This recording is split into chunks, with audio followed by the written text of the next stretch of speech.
IPL 2025 సీజన్లో భాగంగా royal Challengers Bengaluru అలాగే రాజస్థాన్ రాయల్స్ మధ్య జరిగిన మ్యాచ్లో ఒక ఆసక్తికరమైన ఘటన చోటు చేసుకుంది. గురువారం జరిగిన ఈ మ్యాచ్లో RCB bowler Suez Sharma illegal fielding చేశాడు. బంతిని చేతులతో కాకుండా క్యాప్తో కలెక్ట్ చేశాడు. అయితే బంతి అప్పటికే డెడ్ కావడంతో 5 పరుగుల పెనాల్టీ నుంచి ఆర్సీబీ తప్పించుకుంది. అయితే ఇక్కడ మ్యాచ్లో ఇంకొక ట్విస్ట్ జరిగింది. అదేంటనేది ఒకసారి తెలుసుకుందాం.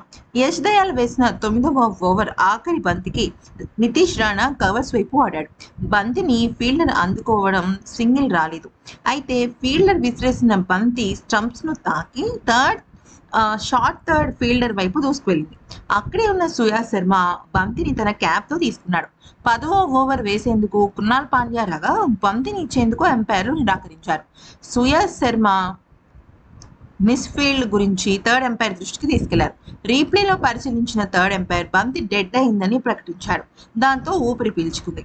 అయితే ఇల్లీగల్ ఫీల్డింగ్ అంటే ఏంటంటే ఐపీఎల్ ప్లేయింగ్ కండిషన్స్ లోని ఆర్టికల్ 28 ప్రకారం ఫీల్డర్ తన శరీరంలోని ఏ భాగంతో అయినా బంతి తీసుకోవచ్చు. అలా కాకుండా అతని దగ్గరున్న వస్తువులు అంటే క్యాప్, కర్చీఫ్ లేకపోతే ఇంకేదన్నా వాటితో ఆపే ప్రయత్నం చేసినా తీసుకున్న ఇల్లీగల్ ఫీల్డింగ్ అవుతుంది.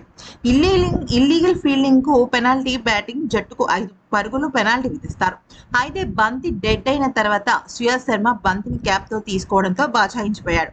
లేకుంటే ఆ ఆర్సీబీకి 5 పరుగుల పెనాల్టీ విధించేవారు. అలా జరిగి ఉంటే ఫలితం తారుమారైపోయి ఉండేది.